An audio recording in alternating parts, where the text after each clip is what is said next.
Good morning. Welcome to my channel. My name is Emmie from Emmie Evolving. If this is your first time joining me, thank you for finding me. If this is not your first time, thank you for coming back. So, I'm going to be doing a reading for Pisces, Sun, Moon, Rising, and Venus. Also for your cross watchers. Also for anyone who finds themselves on this video without any Piscean in their chart, dealing with a Piscean, nothing Pisces, okay? If you resonate and you're here, the message is for you. So let me just get the cards ready. Let's see.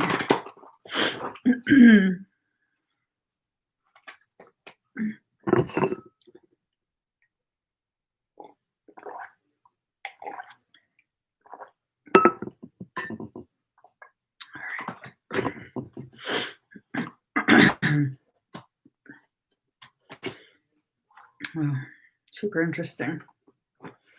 Super interesting. This is already looking like a process is going on. So starting this Saturday, it will be the 2-week mark before the 12/12 portal.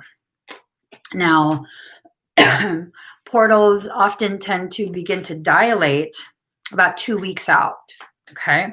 2 weeks out, 2 weeks after it begins to dilate.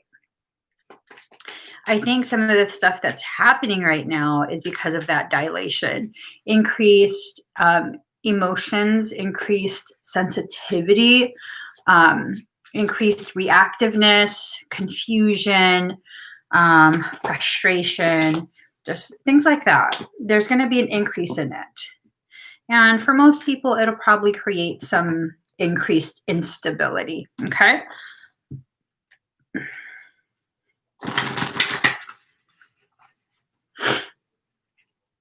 Let's see where this is going.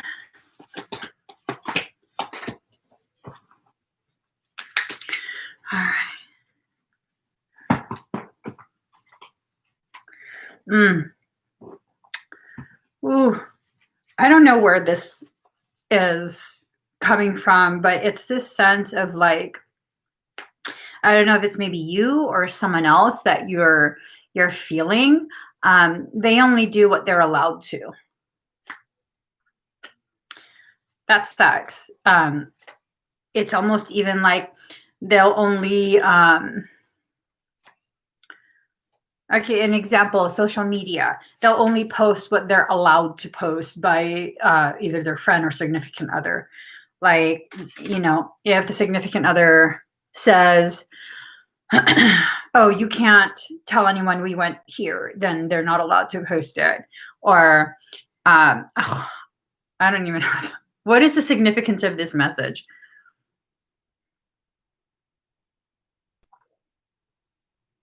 And now he's quiet. I don't know what the significance of that is. Like control?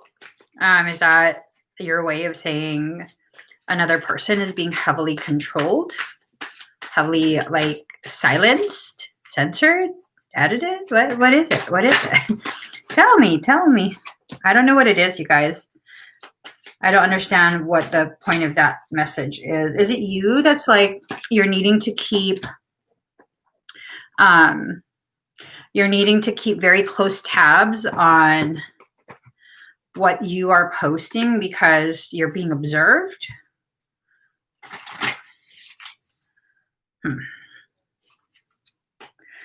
Okay, so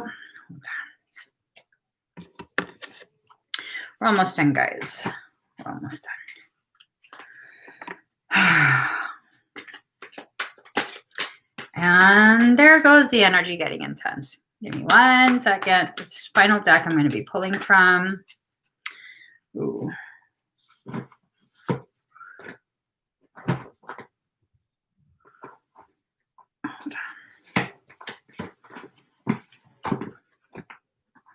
It's very interesting. So instead of 3 stacks, I'm pulling 4 stacks, apparently. All right.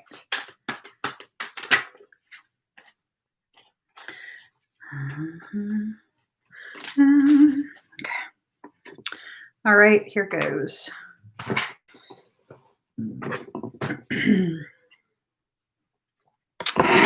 Let me just set these over here, and we'll get started now. All right, so there's a lot of just weird energy floating around right now. I wouldn't say this weird energy is malicious in some way. It just feels weird. Weird is the only way to properly call it. So card number 26, relax the hold of darkness and be at cause. Oftentimes things are swirling around you. You know, it just swirls around you over and over and over again. People's intent, people's emotions, people's, you know, desires, fears, like everything. It just swirls around you over and over and over again. I'm trying to discern if this is talking about a specific person or if this is like just in general terms. But something is swirling around you. It feels like it's emotions. It feels like it's the things that couldn't be said. I don't know if it couldn't be said by you or if it's someone else that had a fear of expressing themselves to you.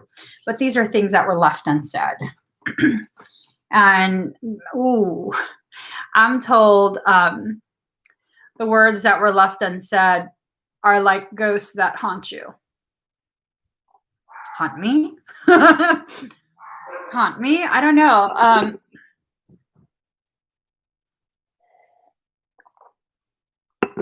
I think for some of us, it does haunt us because of the fact that these were things that we really, really needed to share. These are things that maybe if we had the courage to share it, things would not have turned out the way they did. It's a sense of like really shouldering so much of the blame.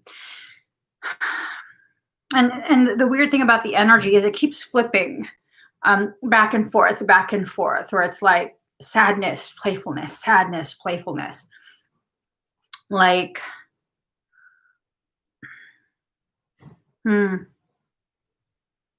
that's interesting. So I'm being kind of reminded of this period in my life, my very last boyfriend before my husband. So with that circumstance, it was kind of like, no one's ever broken up with me. He broke up with me. That hurt my fucking feelings real good. And I think what he thought was that I would understand that it was just like his way of trying to shake my attention, you know, where he needed me to see, needed to give me time to think about certain things. And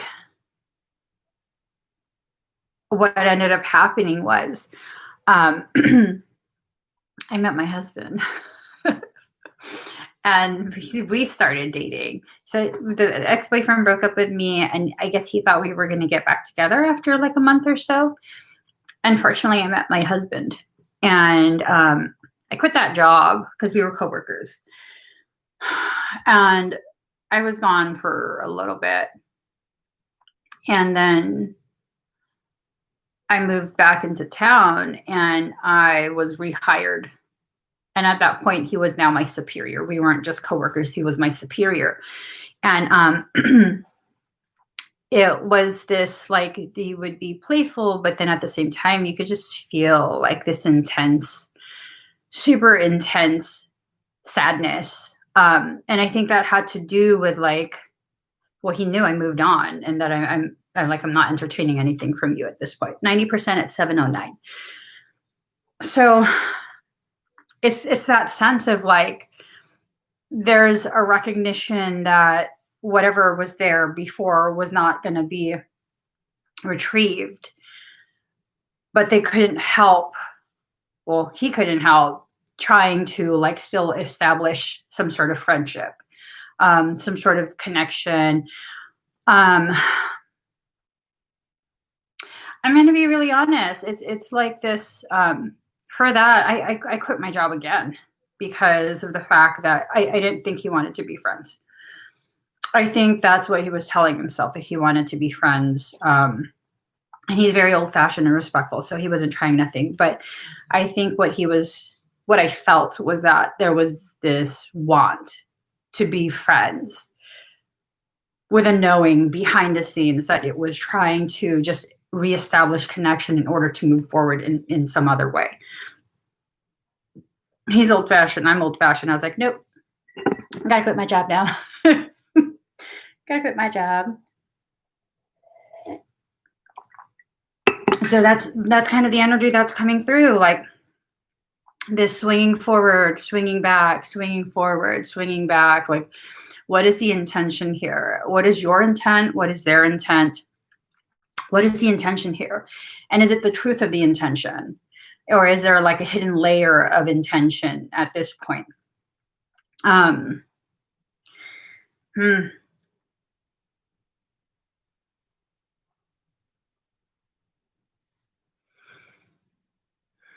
This is interesting. Card number 38. Deceit. Deceit. Are you deceiving yourself in regards to their intent? Was there deceit that was involved in the breakdown of the communications, the breakdown of the connections? Was it something more along the lines of like, you got triggered, they got triggered, everybody's now triggered? You know, it was one of those things where you had to be aware, have some level of awareness in order to really allow yourself to be fully present and work through those triggers, instead of having the same knee-jerk reactions. You know, these things that were triggered are probably very deeply rooted types of insecurities, types of like wounds that you've probably been carrying for your entire life. And any type of deceit, I think with Pisceans, if you're cross-watching, if you're, you know, and this applies to more than just Pisceans, but Pisceans in particular have a higher likelihood of being able to feel deception, feel the withholding of information. And when you do that, it creates a sense of internal instability for the individual. They don't know where they stand with you. And if they don't know where they stand with you, they're more likely to either act up, act out, or shut down, close you off and shut down. And sometimes even though they've like done one of those things where either like, you know, shut down or whatever, they won't necessarily turn their back on you. They'll carry on like usual, very closely observing you, looking for proof to justify their instability. And that's how some people function, where they won't tell you, hey, you know, what's going on. They'll just quietly observe. I can't say that's a bad thing. It's definitely a coping mechanism. It's a coping mechanism because it gives you a way to try and reconcile within yourself without actually communicating, without confrontation. Pisceans have a tendency to not want to be confrontational, but quite a few of us, when it gets to that point, we absolutely will be confrontational. Please don't get that twisted. People think that Pisces is a pushover. No, we just take a lot of shit. You know, we take a lot of shit, but once we're done, you're going to see a whole nother side come out. And then people say Pisces are crazy. No, Pisces are tolerant, very, very tolerant, very, very patient. And when you take it too far, I mean, unless you're dealing with an unbalanced Pisces, when you take it too far, you're going to catch their wrath. You really, really are. And they're probably not going to let that go for a long time, but it takes a long time to get there. So now we're getting into the realm of liberation. Card number 13, liberation, free yourself. You have to allow yourself to free yourself from this obligation to follow a path that you know no longer honors you. It really feels as though there are paths that are being established. And one path is a path you're probably on. If this is resonating, this is a path you're probably on. And you're still being bullied by your sense of obligation to loyalty, friendship, love, like some of the most common recordings that play when you're on that type of path is, well, I can't abandon them. They need me right now. I can't this, they this. I can't that, they that. You know, and it's like, no, it's not your job to accommodate someone else's very intense learning process. The moment you realize you're doing this, you have to correct it. You have to redirect yourself, because that's how you end up deceiving yourself and swirling your own distorted shadow aspects around yourself. If you've never experienced this, consider yourself lucky. This sense of everything swirling around you and chaos within yourself. That's a very, very, very difficult thing to navigate. It's not impossible, but it's very difficult. It's full of challenges. It's almost like ripping the Band-Aid off only to pick the scab off right after. And that scab's still fresh, boo. It doesn't come off easy. Maybe the edges come off easy, but once you start picking at the center and it's still fresh underneath.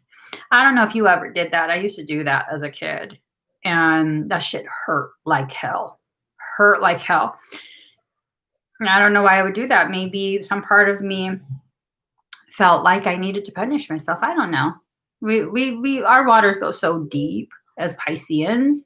Our waters go so deep that we often don't even understand the root of why we have the behaviors that we have. Yeah. So again, going back and forth, playfulness. It's like, y'all, what's up? What's going on? I'm wondering if this playfulness, like trying to be playful in order to deflect more of that really intense process, in order to really, I don't know, it's like, it's such an intense back and forth. I honestly, I'm struggling to make sense of why. Because the Capricorn in my moon tells me, fuck that shit, just move forward. Don't deal with that. That's so inefficient. Don't deal with that. Move forward. But then the Piscean in me wants to just kind of linger. Why though? Why is there a need to linger? Did you have to? Did you have to let it linger? I mean, did you though? Did you have to let it linger?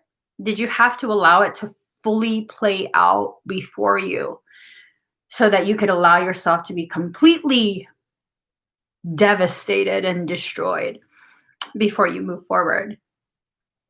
I don't know what's worse. Just moving forward before you're certain that your intuition is correct, accurate.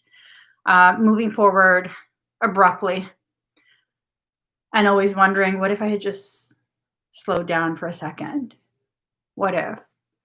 Or if lingering and allowing more of that hurt, allowing it to the point where it just fully destroys you before you allow yourself to let go. Like, do your hands simply need to feel the heat for you to be like, fuck that, I'm out?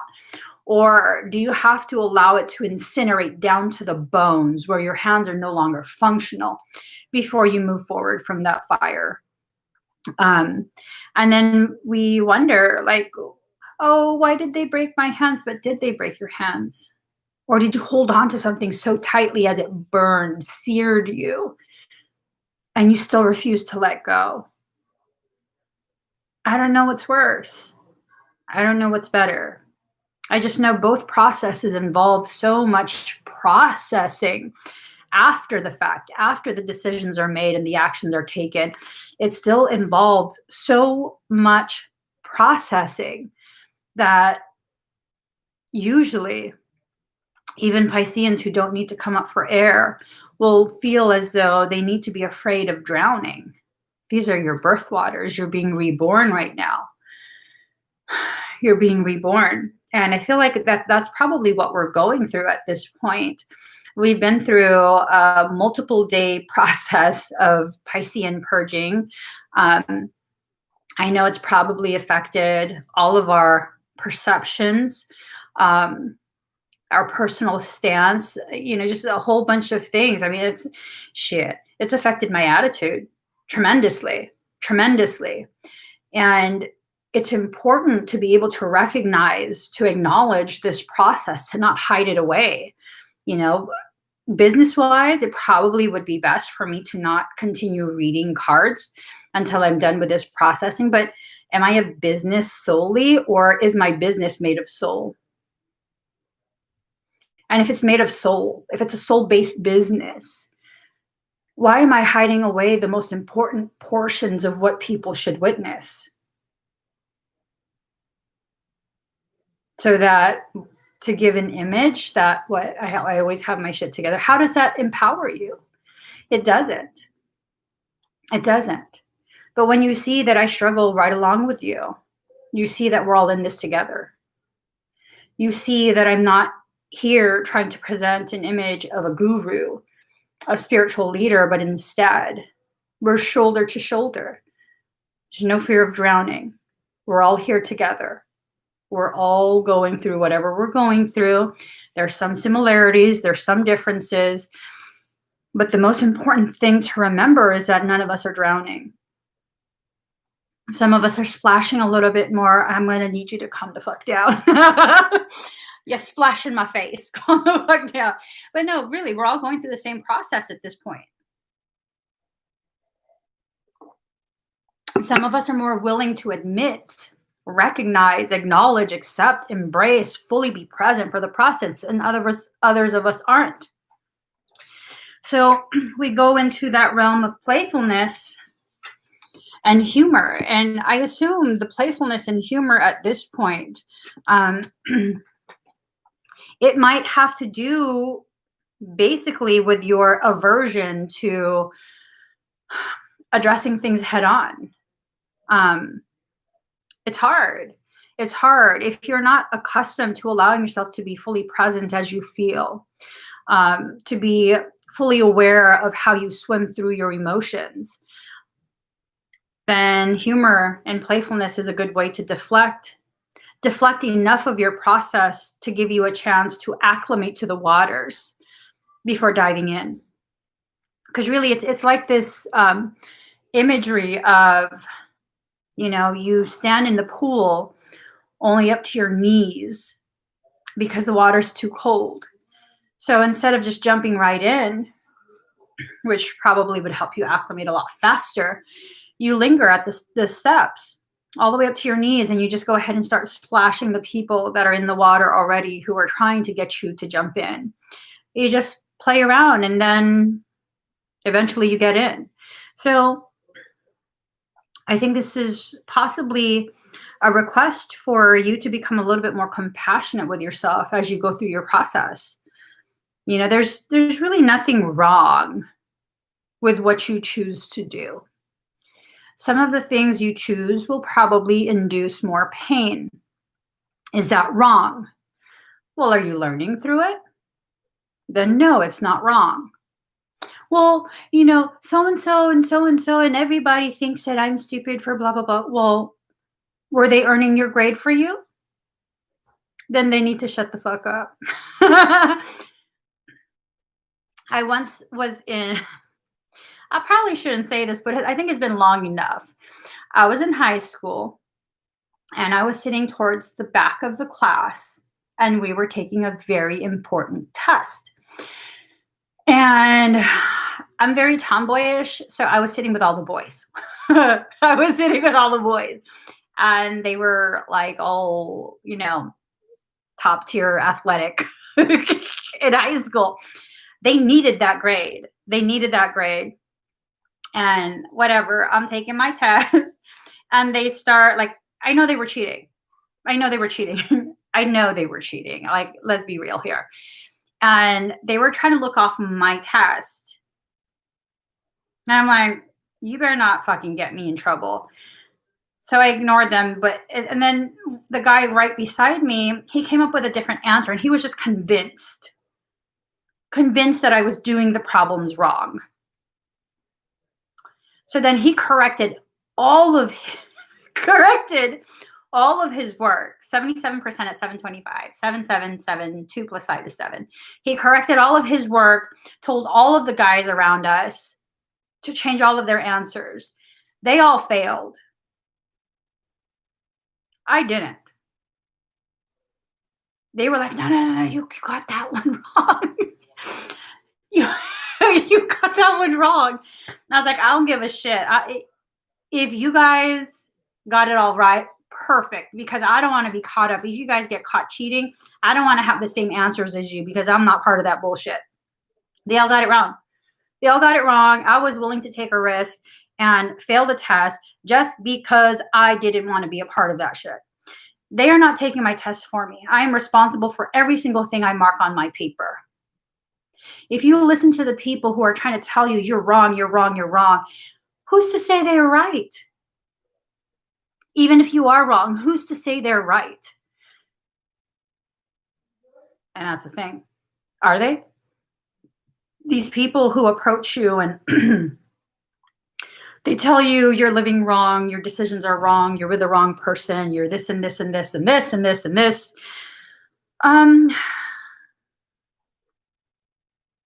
I beg to differ. A lot of the most beautiful, most empowering, most compassionate, most healing choices that I've made were made out of pure rebellion. Pure rebellion. At one point in my life, I had my bestest friend.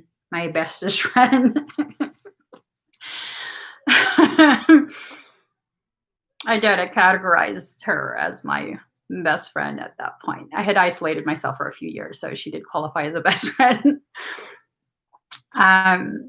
She devoted quite a bit of her time to try and convince me that that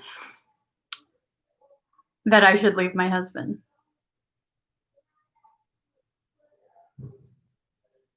And date her brother. And that if I would stay in my marriage, that I was just settling.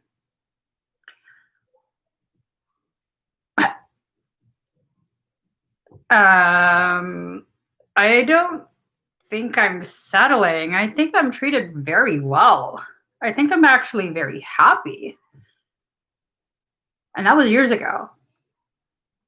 I'm still very happily married. Like, that was years ago. If I had listened to that, because of the fact that they have an actual psychology degree, I would have walked away from something so ridiculously beautiful. But you know,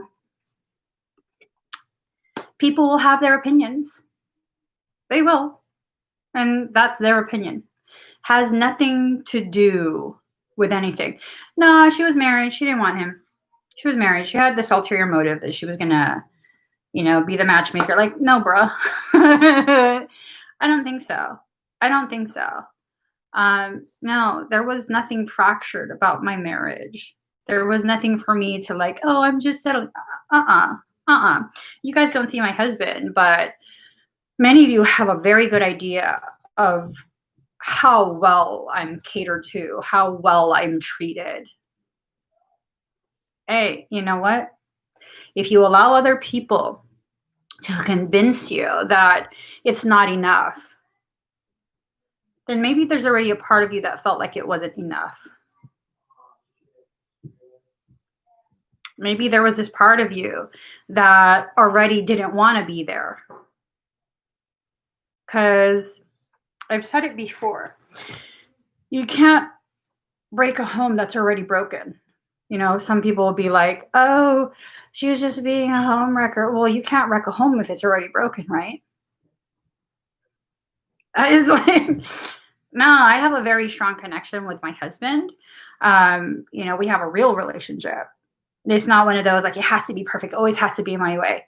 No, we have a real relationship. That's why it works. It's real. There is compromise. There's give and take. There's enough tension that I'm not bored. I don't want perfect. I don't want my like perfect match. We're fucking opposites. He and I are polar opposites. He's a Gemini. I'm a Pisces. Come on now. Come on now. And that's the thing. I know what's best for me. You know what's best for you. When you give someone else the power to dictate to you what you need in your life, I don't give a fuck about their degree. They weren't there for every single moment that I've lived through. So why should I value their opinion over my truth? Why should you value my opinion over your truth? And I've never had anyone that I consider a friend that has made any attempt to try and run off with my husband. I don't, yeah.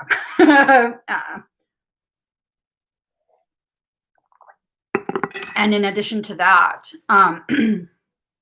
I've never had to actually worry about what my husband's doing with other people. Like if he's not home, if he's out running errands, like that's not a concern of mine.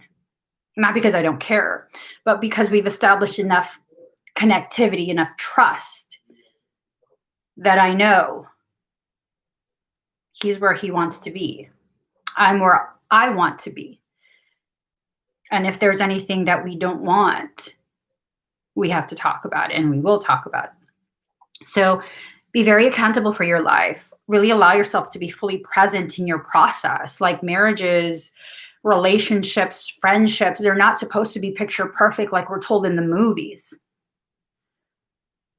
Movies are fake. They're fake. Unless you want to live a fake life, which is probably what this is about.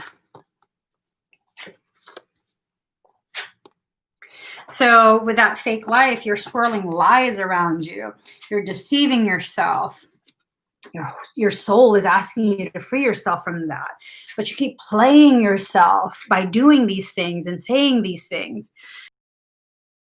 The logic sometimes for some people is just a joke. That's what this card is telling me. The logic for some people is just a full-on joke. And what ends up happening is, that joke becomes your life. When you allow it enough gravity to pull you in and have you orbit around it, it becomes your life. What people say should not mean anything to you unless it's triggering some aspect of your truth, whether it's triggering the distorted aspects of your truth or the very accurate, very real, yet undefined aspects. Just because it's very real, just because it's very accurate, does not mean you have fully defined it for yourself. And until you have the definition, at least a minimal amount of definition, it's not going to make sense. And you're just going to feel crazy. That's a part of your process, though. Maybe sometimes you need to feel crazy. Maybe sometimes you need to just kind of exhale, because you've been holding your breath in your own waters with this unrecognized fear of drowning in your own truth. You don't have to come up for air. You can breathe in it. You can breathe in your truth. And maybe if you inhale more of your truth, more of that truth will permeate through your entire being and your entire life, and you'll lose your fear. You'll lose that fear of drowning. You'll lose your fear of depth.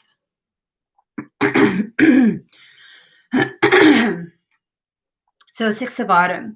The good you do comes back to you. An unexpected inflow of money, borrowing wisely, or repaying a debt. Balance is needing to be established. Balancing your ledgers is what I actually heard. Balance your ledgers. So whatever you owe, reassess it. Do you really owe? Or is it just this,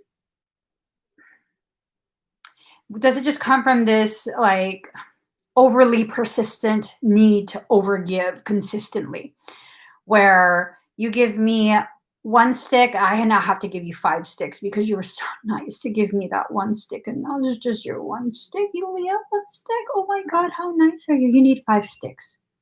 That Pisces, we're so guilty of that so often. You give me 1 thing, I now have to give you 5. Now, is it because you're generous? Is it because you're kind?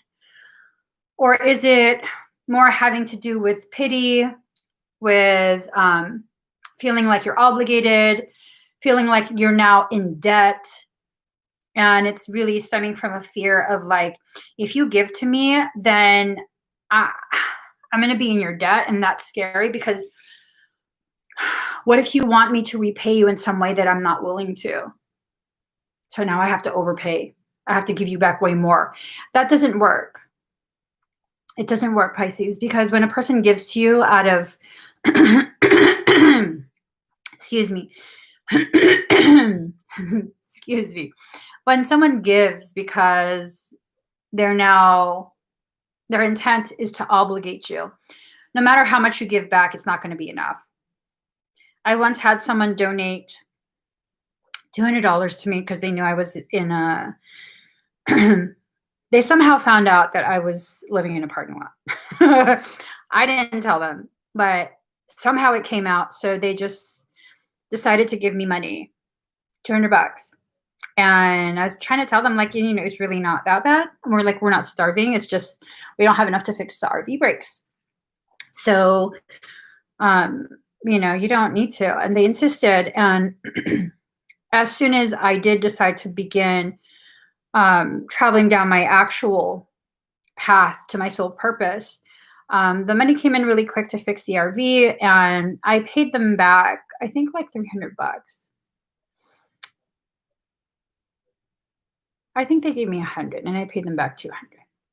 I paid them back more than what they gave me. And then I spent how many months basically being their lackey, doing all of this stuff to kind of repay them for my debt. That I never really asked for that, though. And then when it became very clear to me that I was just being used as an attack dog, they would start shit with other people. It was emotional manipulation. They would start shit with other people. And then they would try and gather all the followers to defend them, protect them. And I was always the most vocal, like, fuck you, you're not going to treat them like this and blah, blah, blah, blah, blah, blah, blah. And then I realized, oh shit, how the fuck did this happen? Oh, because of obligation. I felt like I was obligated. And then when I decided I was no longer going to do that, that's when it became clear, because, well, I did so much for you. I believe they also kept a spreadsheet. So for those types of people, there's not anything you're going to do that can repay, because they've bought you. They weren't helping you. They've bought you.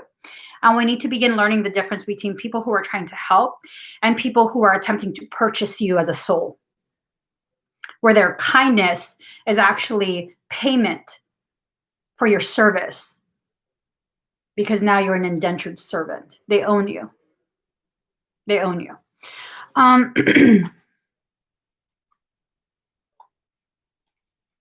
Anyways, let's see.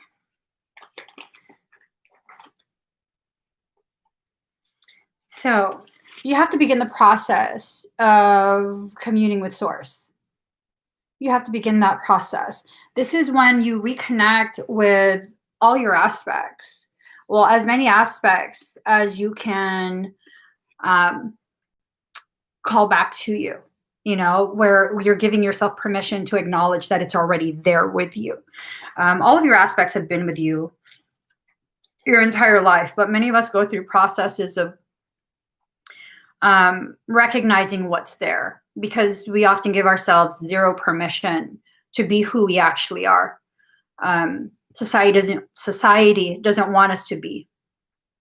Family, friends, work, those are all individuals who we convince ourselves won't be able to tolerate who we are.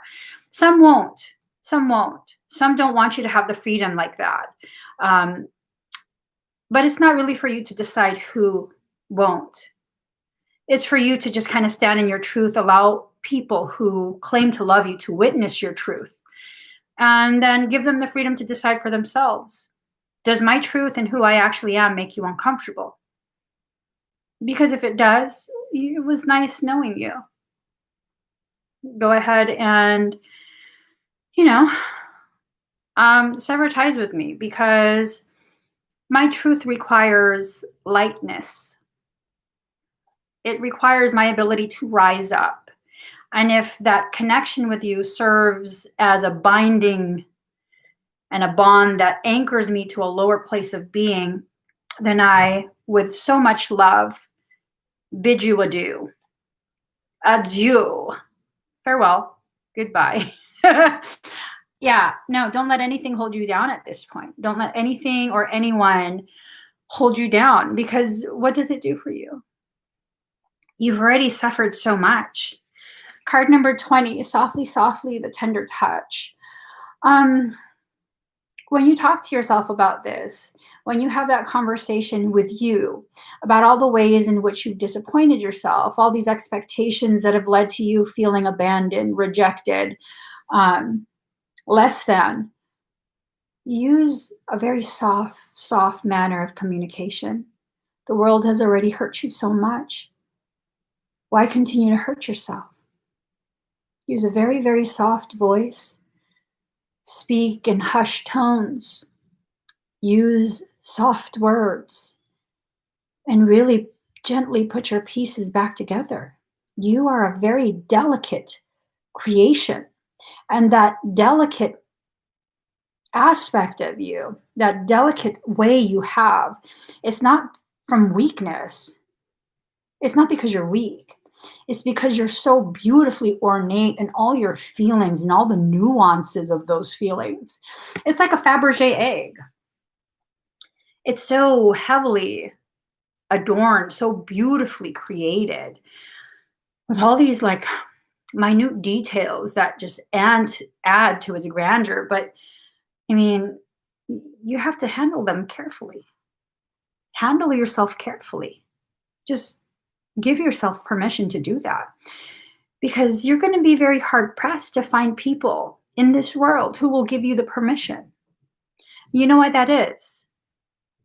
It's not because people like that don't exist, because they do. They obviously do. I'm one of those people. It's because you're supposed to find that acknowledgement and give yourself that permission. That acknowledgement needs to come from you. You need to acknowledge what you're going through. You need to acknowledge your processes. And then you need to give yourself that permission. And maybe you need to validate yourself first. Validate. Allow yourself to recognize why you feel the way you do, and that you have a right to feel how you do. You don't have to continue this narrative that was started by someone else where, oh, you're just being dramatic. You're just being too sensitive.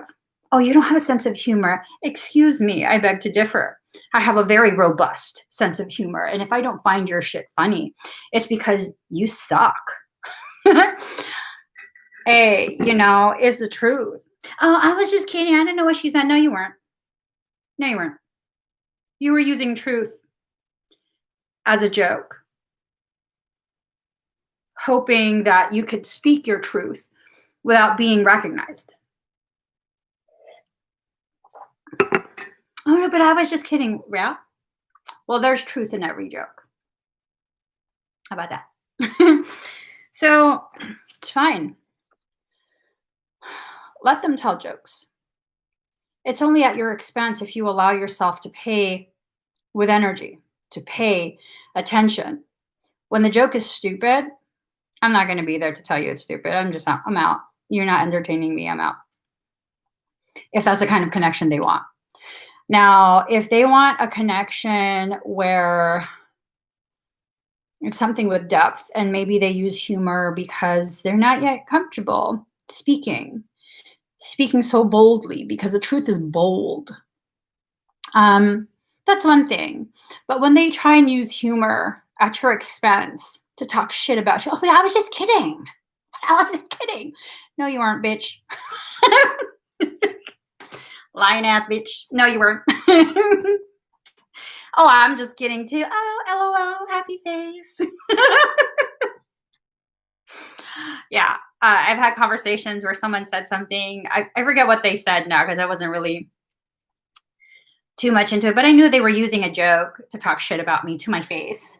And I was like, oh God, you're such a fucking ugly whore. LOL, smiley face. I was just kidding. Why are you so mad? We're joking. We're joking. God, I thought we were joking. Yeah, and then they couldn't say anything after that because we're joking. So, part number 5, unity. Do the right thing for the right reason. Compare traditional versus new approaches to see which works for you. A spiritually minded community. So, let me see. I'm Pisces. I'm funny as F, but I find myself laughing at people. Hey, if what they're doing is funny, then it's funny. You know, it's okay. So I'm able to laugh at a lot of stuff. You know, I can laugh at the things people do real easily, but I never laugh at someone suffering. So as long as you're not laughing at someone's suffering and demise, if the shit's funny, it's funny. If it's funny, it's funny. You know, it's just is funny. Oh, I need to be able to hang around with people who have at least the same appreciation of humor, playfulness. Pisceans, we don't drown in our own waters ever. We drown when we attempt to put ourselves in the waters of other people. Because, I mean, we could be saltwater fish, and if someone is like basic ass freshwater, you're gonna die. You're gonna die there. You're gonna die.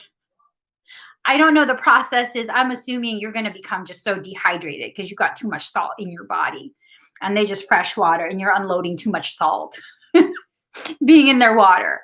I'm not about that game. You know, I'm going to stay in my salt water. If you want to join me, there's plenty of space. Put on your suit. You're going to be fine. But I'm not about to put myself in someone else's water knowing the effects it's going to have on me. Hey, you know, I like to fucking laugh. I like to laugh, you know, and I think stupidity was created by creation to give us something to laugh about. I'm just saying. The possibilities are endless. But okay, so all seriousness now.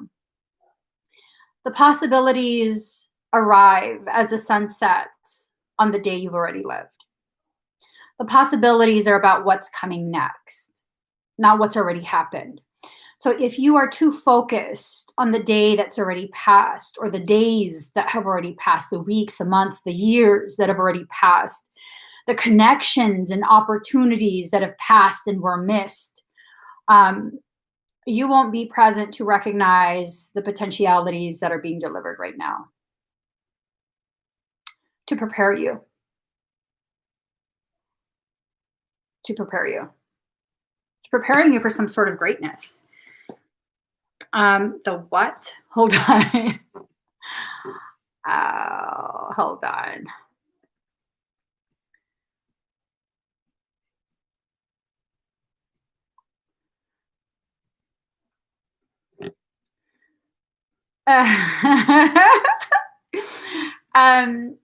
Michael thought this would make me laugh. Okay, so apparently someone commented, how much makeup do you waste trying to make yourself pretty? None, because I'm pretty without it. And you're gonna fault me for putting on red lipstick? Because I'm not wearing any other makeup. Your girl's just cute. Thank you for the compliment, though. You didn't realize. Okay. Card number 40, beauty. It's okay to be beautiful. It really, really is. It's okay to have an elevated level of gorgeous aesthetics with minimal effort. And there will be people who don't understand this, and they will try and shame you. They will try and dominate your space by attempting to create a reaction that they have no power, no authority, no ability to. Most people would be like, oh my God, oh my God, I'm so embarrassed. Like, oh my God. No, I'm just cute. I'm cute this morning. The makeup, I didn't wash my face last night. I'm still kind of sweaty. Excuse me. I'm sorry that, you find my aesthetic so pleasing that you thought I was wearing more makeup than just the red lipstick. That's such a compliment. Yeah. The rose has its thorns for a reason. It doesn't have to be apologetic for being such a beautifully fragrant creation, for having the softest of petals, because it can have the petals, but motherfucker, recognize it has thorns too. Those thorns are not super visible. If you're so focused on the aesthetics, you don't recognize the thorns are present. And that's okay. So long as you don't mishandle the rose, nothing happens to you. There's no malicious intent that this divine creation has. When people mishandle you and they catch your thorns, was it because you're malicious? No. It's because that's just who you are. And they thought they could have their way with you. And at no point do you have to be any other flower just because someone started bleeding. The fact is, they wouldn't be bleeding if they weren't trying to dominate such a beautiful and delicate creation like you. They wouldn't. They wouldn't. The only time you have to feel badly is when you break your own branches off to better fit in. That's the only time. And I do want to share, I have entered into one of the most beautiful, most empowering phases of my life. And this is something that's been developing over the past few weeks, where it's like, I really, really am beginning to appreciate the natural features of my face. Like, I no longer want to do all that contouring and trying to change the shape of my nose. Like, I have a pretty like, I don't have too much forward projection in my face because of my ethnicity.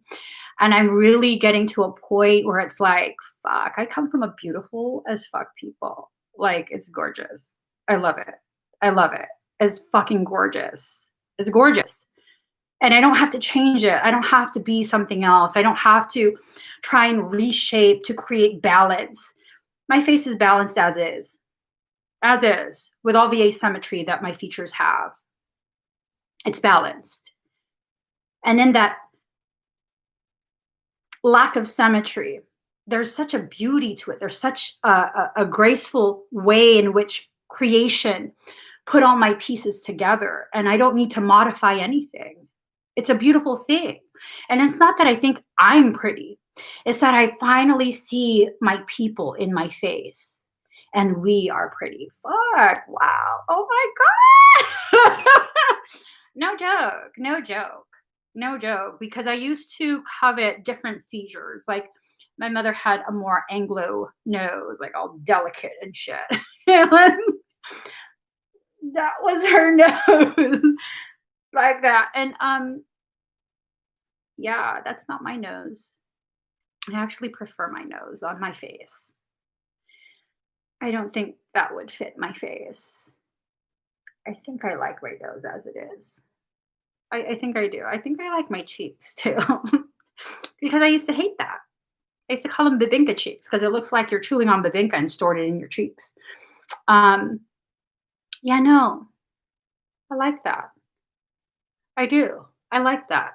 I like the fact that I'm not just learning to love myself, but I'm learning to love the history of me. And the history of me includes the history of my people, all my ancestors, you know, allowing yourself to enter into such a state of self love where not only does that love extend to you, but extends to all the women who came before you. Ooh. I come from a long line of gorgeous, badass warrior queens. That's some sick ass shit. I love it. I love it. And this acceptance of self, this level of self acceptance is your salvation. It is the very thing that frees you from this thing that continues to attack you because you're not enough, because you're not this, you're not that, because you're a little too tan. I used to be told that. I'm so dark. No, boo, this is not even dark. I'm just tan. It's okay. It's gonna be okay. I am gonna be okay. Whatever color my skin is, it's gonna be fine. Whatever shape my nose is, it's gonna be fine. However, I react or respond to the triggers before me, it's gonna be fine. It's gonna be fine. I'm here to learn how to balance myself. And I'm not gonna learn that if I'm in a static state. How do you learn to walk a tightrope if you're consistently just sitting on the ledge? Yeah, it's safer on that ledge, but do you learn anything? Do you learn anything? So, card number 16, embrace oneness with the universe. You are the universe. You are your own universe. Embrace oneness with yourself. There's nothing outside of you that you need to have, that you need to keep with you. Everything you need is within you. Whether it's a specific individual that you think like, oh, I will be complete once I have that person. Human beings are not property. You cannot have them. You can travel with them, but you cannot own them. They're my. When you try and take ownership of an individual, that's what they did with slavery. Just to give you the gravity of that logic. During times of slavery, one human being took ownership of another human being, another sovereign soul. Are you nothing but a slave owner? Oh my God, Emmie, that's messed up. It is messed up. And that's what you're participating in when you try and take ownership of someone. My husband is not mine. This is an individual who has chosen to travel life beside me. And at any point, he has the freedom to choose a different path, one that takes him away from me. And that's okay. Because the love that I feel for him, this is something that was cultivated over 20 years. It took over 20 years to get to this level of love.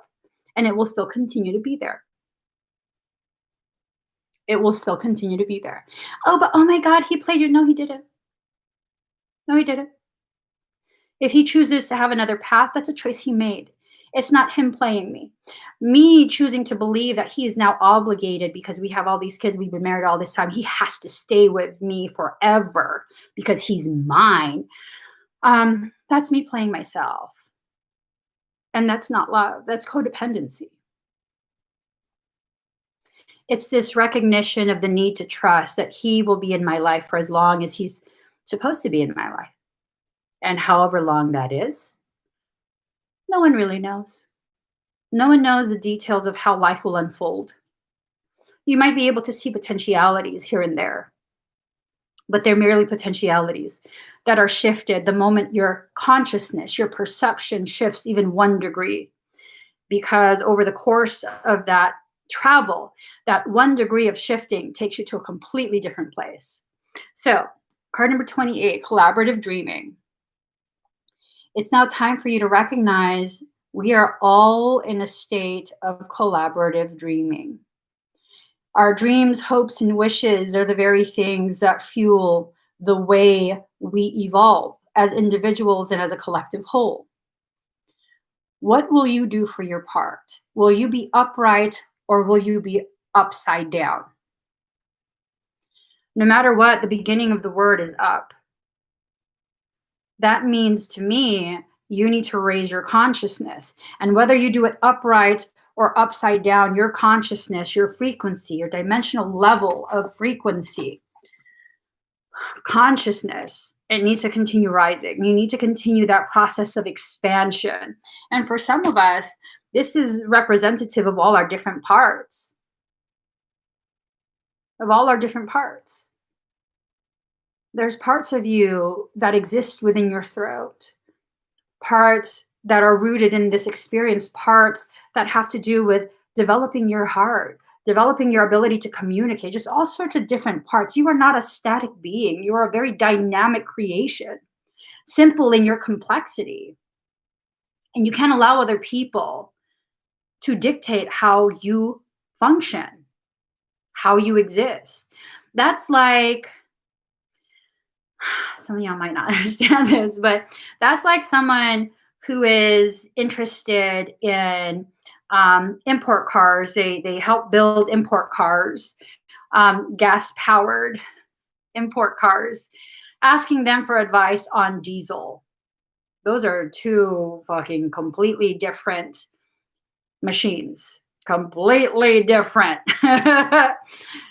Come from the fuel to the function, like there's no choke on a fucking gas. Okay, at least in modern cars. Yeah. No, none of that. So stop listening to people who are not experts in you. They may be experts in the field that they work in, but you're not that field. You may have aspects of yourself that could be better understood with a specialty in that field, but you are not that field, so they are not a specialist of you. You go and see a doctor because you're having kidney pain, and it's a nephrologist because that's their specialty, the kidney. But that nephrologist is not a cardiologist, so if your kidney health is affected because of your cardiac health, that nephrologist can't do shit for you, but talk to the cardiologist. See how that works? Because what the cardiologist might want to do is go ahead and have you do some sort of testing that requires a radioactive isotope injected in your bloodstream to see all the cardiac pathways, to see if there's a blockage. But that's a radioactive isotope, and it's going to shut your kidneys down. So the nephrologist will preserve the kidney function. That's their focus. The cardiologist's focus is to preserve the heart function. And now the two of them have to figure out how to best preserve both. But if you think the nephrologist is going to save your life, I mean, you could function with one kidney. You could function on dialysis. Can you function without a heart? Who are you going to listen to more? Who's more important? Depends. What's your condition? What's your actual condition? No one knows. Oh, so then no one has an answer. You are the only one who knows what's actually going on. If you're not going to say what the symptoms are, no one's going to know how to help you. And oftentimes you think the symptom that you're experiencing is actually not a symptom. It's completely separate. Oh, but it is. It's the same. It's part of that. And without that tidbit of information, no one knows how to assess. Everyone's just grasping at straws, using their specialty to convince you of something. Yeah. No, I don't think so. All right. 7 of Winter. 3. Oh, there is a better choice. Not seeing things clearly, running away from the truth. There it is. There's always a better choice. Although people will present you with different choices you can make for the events of your life, there's always a better choice. And that better choice involves You being fully present, you recognizing what your symptoms are, why that symptomatic presentation is there, and really getting to know yourself so intimately that this just comes as second nature to you. It has to. It has to be second nature to you. You have to know yourself that well, because if you don't, who will? Who are you tasking such an unreasonable, unfair expectation of being able to know you better than you know yourself? It's one thing if someone chooses that. If they choose to devote their entire life to understanding you, that's one thing. But to expect that of someone else, I mean, if they couldn't even be present to learn themselves, how could you ever possibly expect them to learn you? That's like, I need you to be my cardiologist, but you didn't pass anything to even be entered into medical school. But you need to know this. If I die, it's your fault. I don't fucking think so. So the rebel. We rebel so much against our own process that it's what causes these chains to begin with. We are binding ourselves. We are not allowing for our growth. It is us. And without your recognition of what you're doing to yourself in your process, you're going to think everyone else is doing this to you. You're going to assume that you are weak, that you have zero power, zero authority, and life kind of just tosses you around. It doesn't do that. Life doesn't toss you around. What ends up happening is we choose, in one way, shape, or form, we choose to anchor ourselves to something that's impermanent, something that has no foundation. And this can be a relationship, this can be a friendship, this can be a job thing, this can be a home thing. When you anchor yourself to something that has no foundational ability to hold you, you're going to be tossed around. That's something you are inadvertently choosing. So you have to begin finding all these ways in which you can anchor yourself. Recognizing your truth is a beautiful, very, very powerful way to anchor yourself, because your truth, it flows and grows with you. There's no outgrowing your truth. There is an outgrowing of your perception of what your truth should be. For example, you can outgrow your perception of you can outgrow it by perceiving that you're supposed to live your life with this one specific person forever. Maybe in the moment where you guys committed to each other, that was true for both of you. And then you grew apart. And now that truth has developed into something else, a different expression of your life's journey. And so long as you hold on to your perception of what your truth once was, then you're going to outgrow your truth, and it's going to be very difficult. You're going to feel very jilted, robbed, cheated by life, not just by an individual, but cheated by life. So card number 27, hope. We have to go from a state of hope to a state of knowing, allowing that hope and faith, allowing that hope and faith to really develop, really ripen into a state of knowing, entering a state of gnosis, so that you know whatever you're going through is just leading to an expansion of learning, a process of learning yourself, because that's what you're really supposed to learn about yourself. Not someone else. Not someone else. Okay. You need to trust yourself. Trust yourself. Regardless of how accurate and how truthful someone else's perception of you in your life is, no matter that, if it doesn't feel right, then it's not your truth. And I'm not talking about It doesn't feel right because now you're uncomfortable that someone else is seeing your truth, the truth that you don't recognize yet. There's a difference. There's a difference. I'm talking about just it doesn't quite resonate. Um, like going back to what I shared earlier, when my then best friend tried to tell me that my marriage is broken and I'm just settling for something that I deserve more. I mean, y'all, I don't even think there's anyone in this world that's capable of loving me so completely and unconditionally and so consistently. I mean, to have all of those things, or no matter what, no matter when,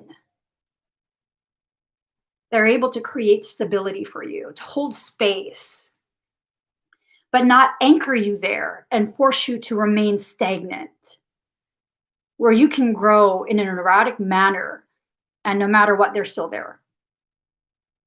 I don't know anyone else in this world that could be that for me, that could hold that kind of position in my life and in my heart. And if I allowed myself to be very much convinced because, oh, they hold a degree, I don't know. I don't know. That would have been fucked up, really, though. That would have been ugly.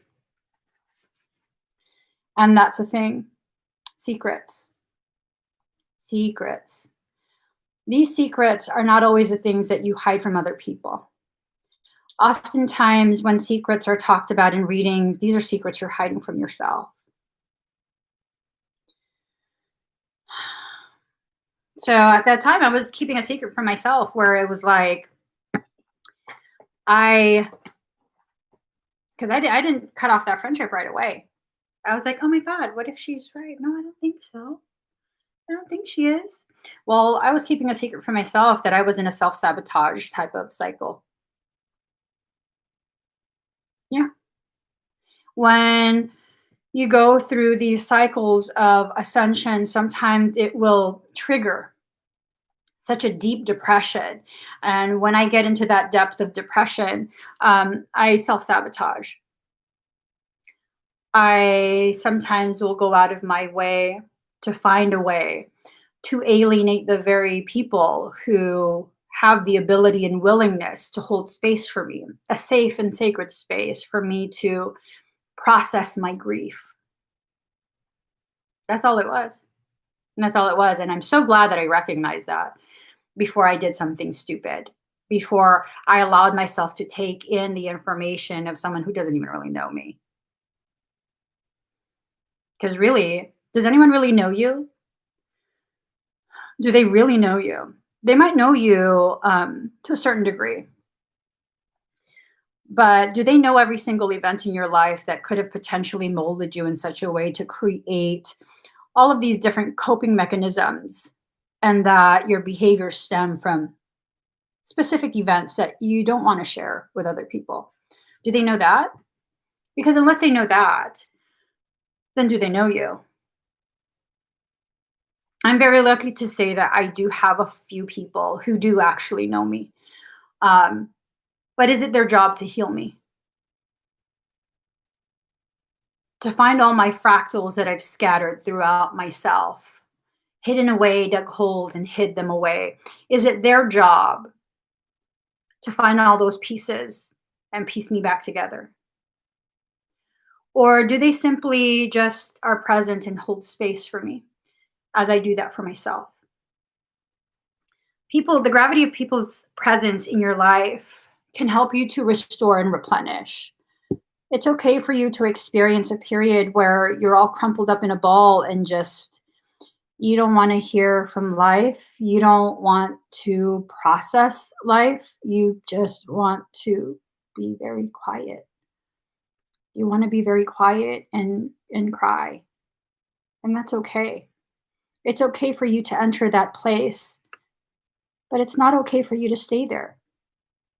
Enter that place, allow yourself to process enough that you can process outside of that place. You don't have to stay there, because the longer you stay there, that stillness then becomes deafening. And it's no longer stillness. It's something that's scary, something that's uncomfortable, something that makes you feel more alone than you actually are.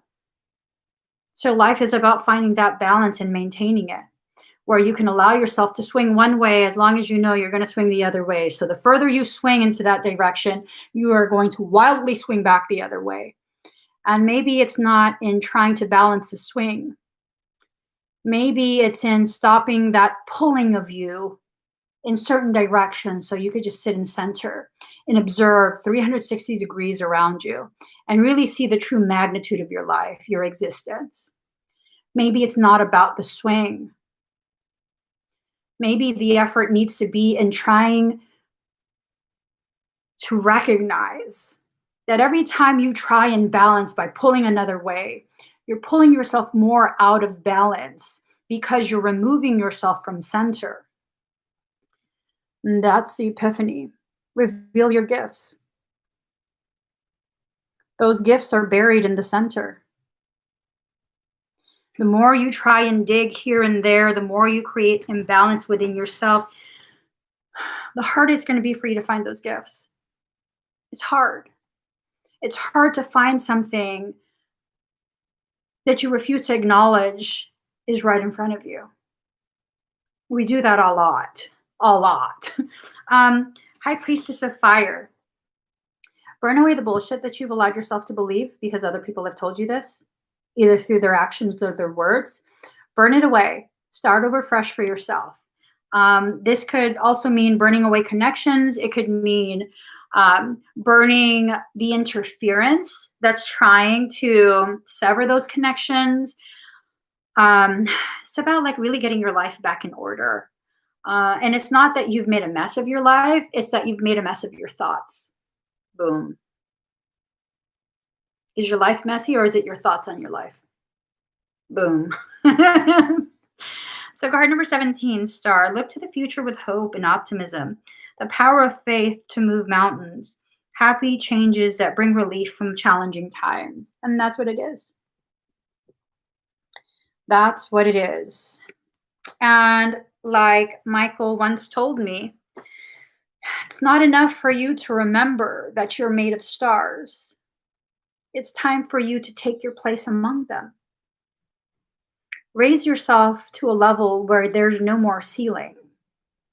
Raise yourself to a level where you can see clearly your entire life, all your connections. Raise yourself to that level, because until you do, you are existing within a place of smog. Not just fog, smog, the pollution of everyday life, the pollution of society, how society convinces you to do this and do that. And there are so many people that are doing so many toxic things. And do you need to participate in that? Do you need to witness that? Do you need to be present for that? Or do you need to be present for yourself?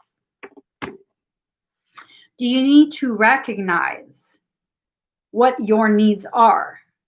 Because Pisceans, we get so caught up in that smog, other people's smog. We have to save them from their smog. It's their own vehicle. It's their own cars that they haven't been working on that are creating the smog. So what can you do? Work on your car so you have no smog.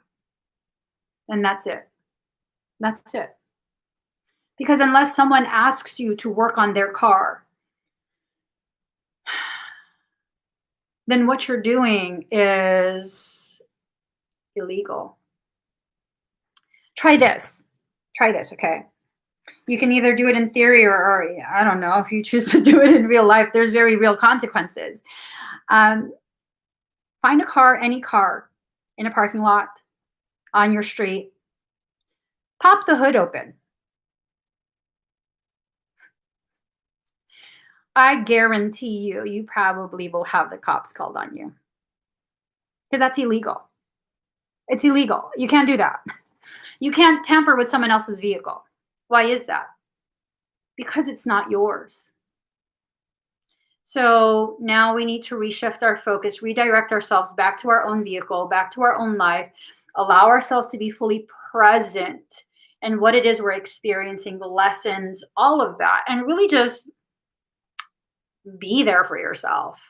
Be your own best friend. And that doesn't mean that all the people who you do deem as real friends are now pushed out. They have no place in your life. No, be your own best friend and allow those who do genuinely love you to also have a space.